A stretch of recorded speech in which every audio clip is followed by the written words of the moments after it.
Your coding standards are obsolete. It's time for someone who understands modern architecture." Austin's words sliced through the conference room, leaving a stunned silence in their wake. My colleagues averted their eyes, as if watching someone's public execution. 15 years of dedication reduced to a single humiliating dismissal in front of the entire engineering team at NetSpan Analytics. I could feel the heat rising to my cheeks, but I kept my expression neutral. The termination papers slid across the polished oak table toward me, Austin's manicured fingernails tapping impatiently on the wood.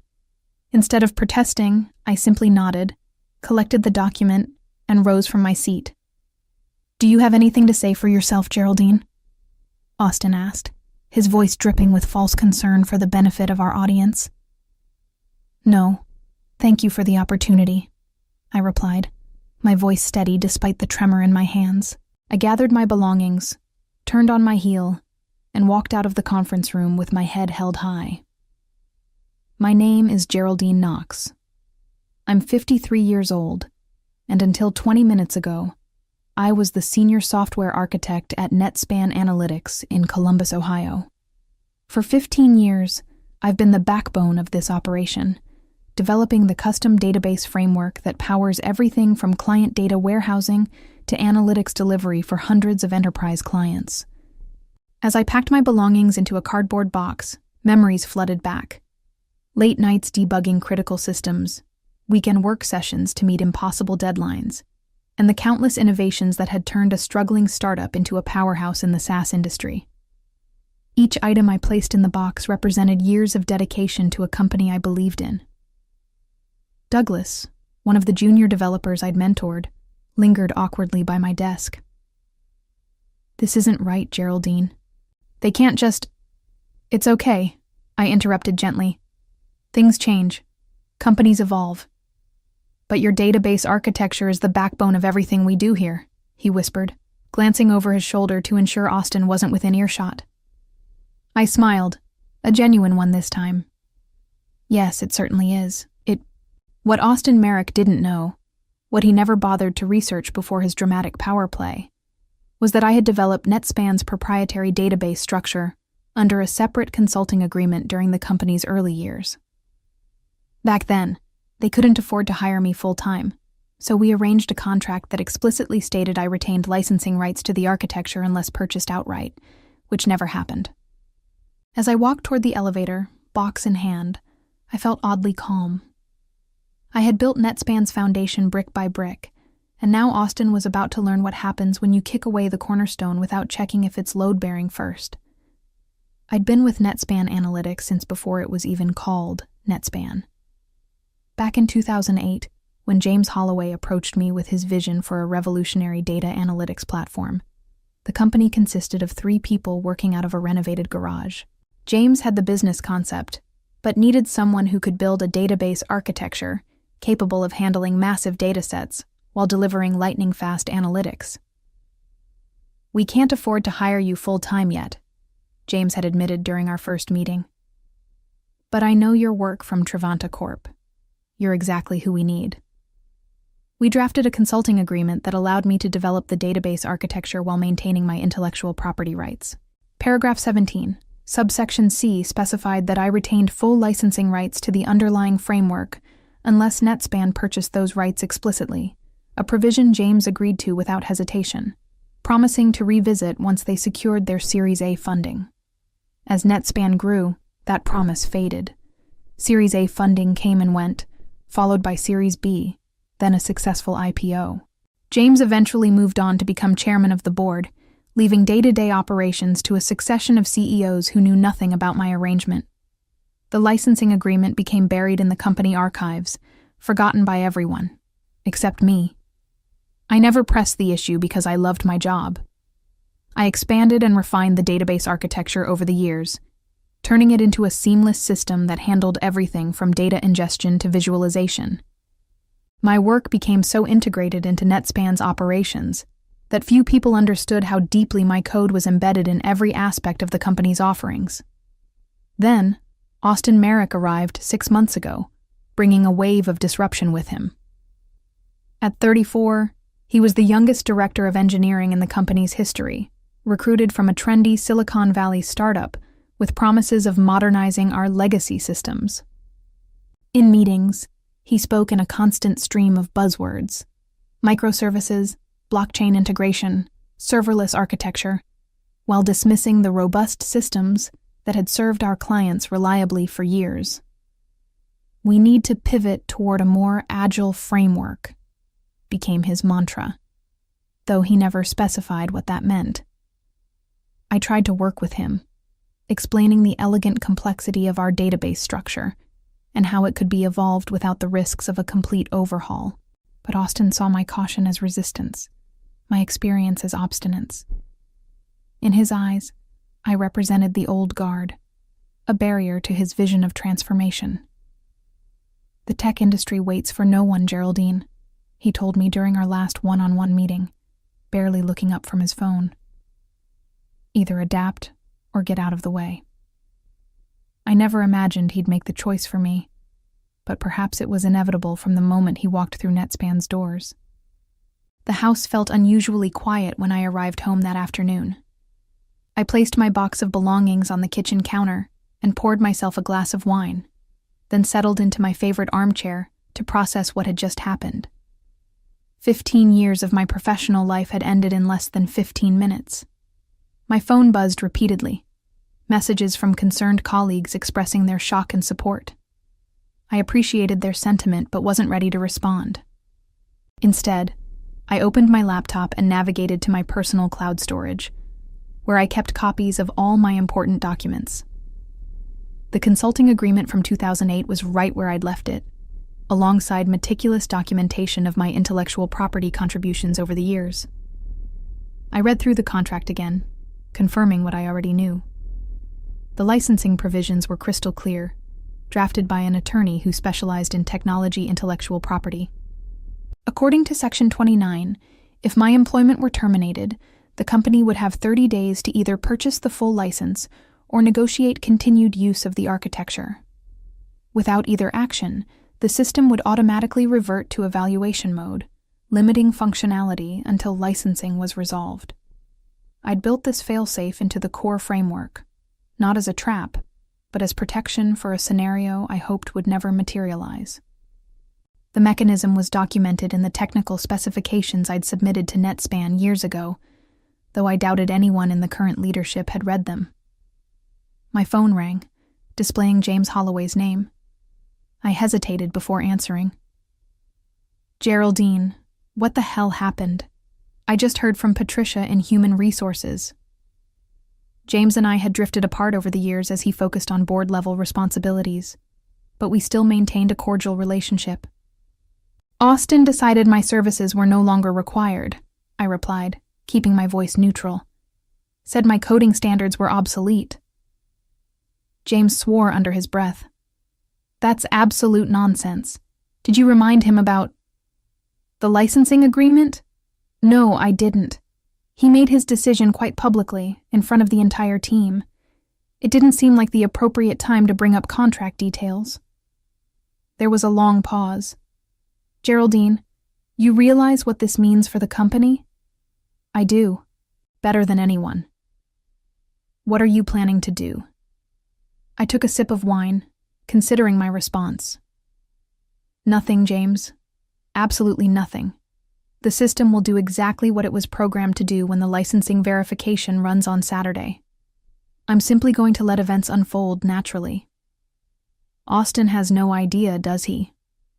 "He never asked, never reviewed the architecture documentation, never consulted with anyone who understood the foundation of the systems he's so eager to replace." I couldn't keep the edge from my voice.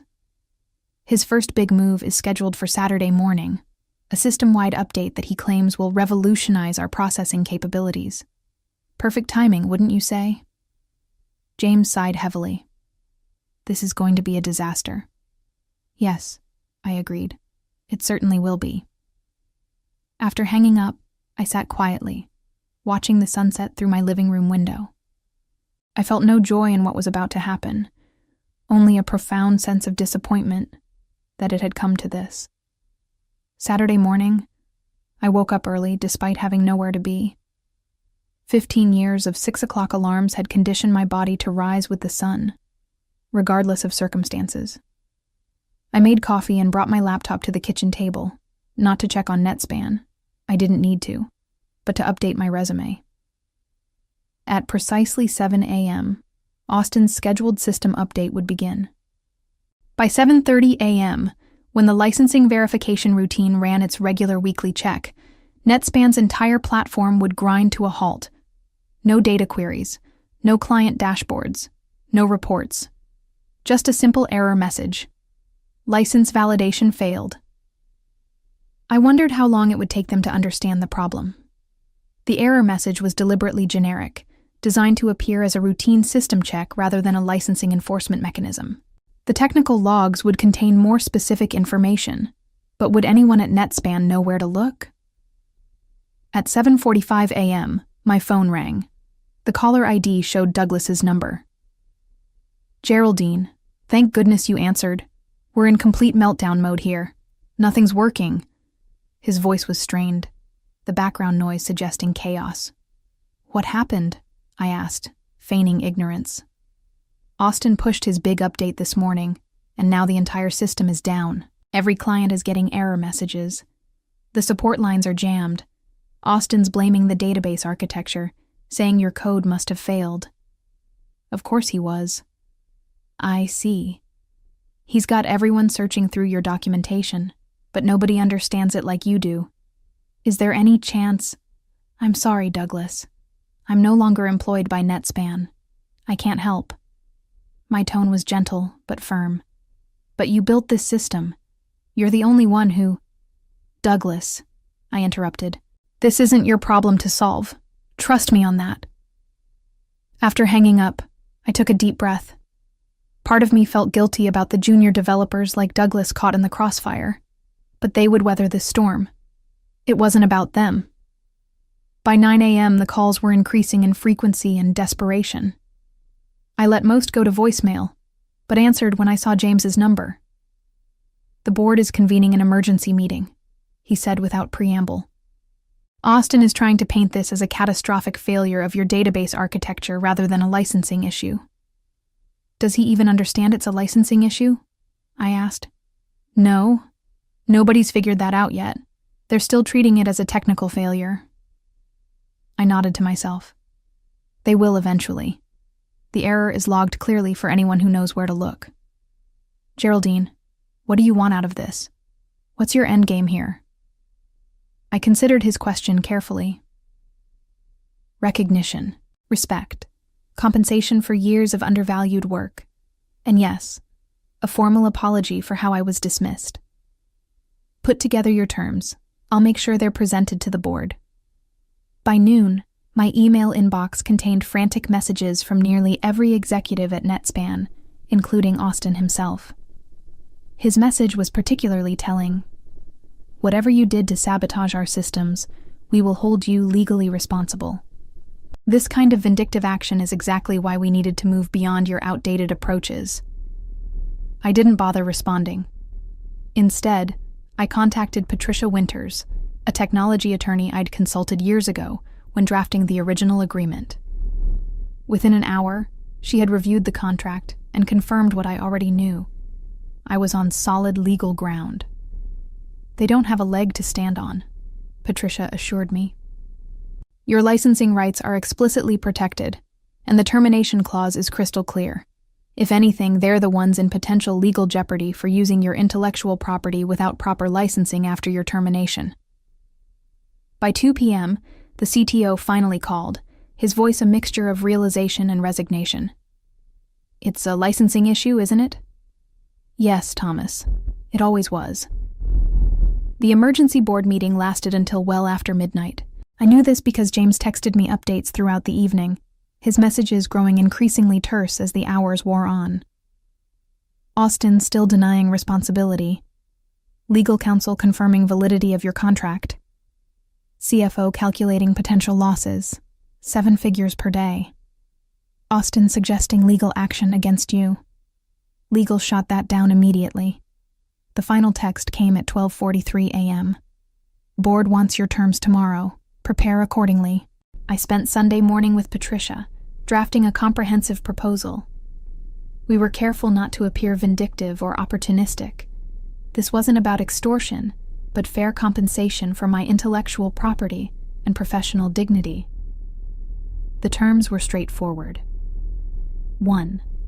Back payment of $750,000 for unlicensed use of my database architecture since termination. 2.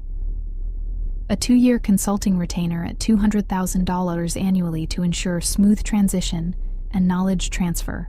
3. Full ownership of my intellectual property to be formally acknowledged. 4. A public apology from the board for my improper dismissal. This is entirely reasonable, Patricia assured me, reviewing the document. If anything, you're undervaluing your contribution. At 2 p.m., my doorbell rang. I was surprised to find Thomas Lane, NetSpan's CTO, standing on my porch with an uncomfortable expression. The board sent me as their representative, he explained as I invited him in. They felt I might be more welcome than others. We sat in my living room, the tension palpable.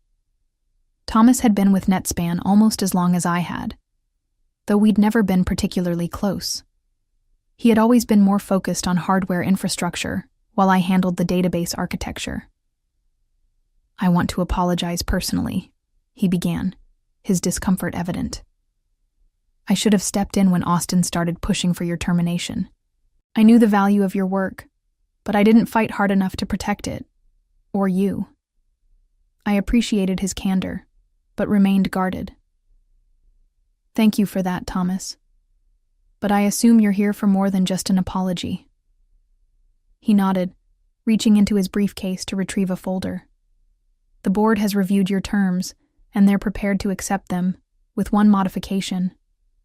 He slid a document across the coffee table. They're offering $1, $2 million for the back payment instead of $750,000, acknowledging that your initial figure was actually quite conservative given the potential damages. I raised an eyebrow, surprised by the increased offer. And the other terms? Accepted as presented, including the public apology. They'd like to issue it tomorrow morning if possible. I took the document, scanning the terms carefully. Why the rush? Thomas shifted uncomfortably. Every minute our systems remain down costs us approximately $40,000 in lost revenue and potential client damages. We've already lost several major accounts, with more threatening to leave if service isn't restored by morning. And Austin? Thomas's expression darkened. The board has asked for his resignation, effective immediately. His decisions created this crisis, and his attempts to blame you afterward only compounded it. James was particularly vocal about holding him accountable. I nodded, feeling a complex mixture of satisfaction and regret. I had never wanted anyone to lose their job. I just wanted proper recognition for my own contributions. What happens now? I asked. If you sign this agreement, I have instructions to immediately implement the licensing key you provide. We can have systems back online within the hour. I studied Thomas's face, noting the dark circles under his eyes and the tension in his shoulders. The entire technical team had likely been working around the clock since Saturday morning. You haven't slept, have you? He offered a weary smile. None of us have. We've been trying every conceivable workaround, but your architecture is remarkably secure. For the first time since my termination, I felt a genuine sense of pride. It was designed that way. Monday morning, I walked into NetSpan headquarters, not as a disgraced former employee, but as a valued consultant. The atmosphere was noticeably different. Faces that had avoided eye contact during my humiliating exit now nodded respectfully as I passed. Word travels fast in tech companies, and everyone knew what had happened over the weekend. The systems had been restored Sunday evening after I provided the necessary licensing validation codes. The board's formal apology had been distributed company-wide at 8 a.m., acknowledging my invaluable contributions to NetSpan's core technology and expressing sincere regret for the manner of Ms. Knox's departure. It was carefully worded to avoid admitting legal wrongdoing while still giving me the recognition I deserved. I was was escorted to the executive conference room, where the board members were assembled for a special meeting. James greeted me with a firm handshake, guiding me to a seat that had been positioned at the head of the table, a symbolic gesture that wasn't lost on me. "Gentlemen, ladies," James began, addressing the board. "I believe most of you have met Geraldine Knox, the architect of our core database framework, and now our most critical consultant. She has graciously agreed to help us transition to a sustainable knowledge management system over the next 2 years. Several board members nodded, though a few couldn't quite meet my eyes. I recognized them as the ones who had most enthusiastically supported Austin's modernization initiatives without understanding what they were dismantling. "Before we discuss next steps," James continued, "I want to express personally, on behalf of the entire board, our profound apology for what transpired. We failed in our oversight responsibilities and allowed a valuable team member to be mistreated." He turned to me.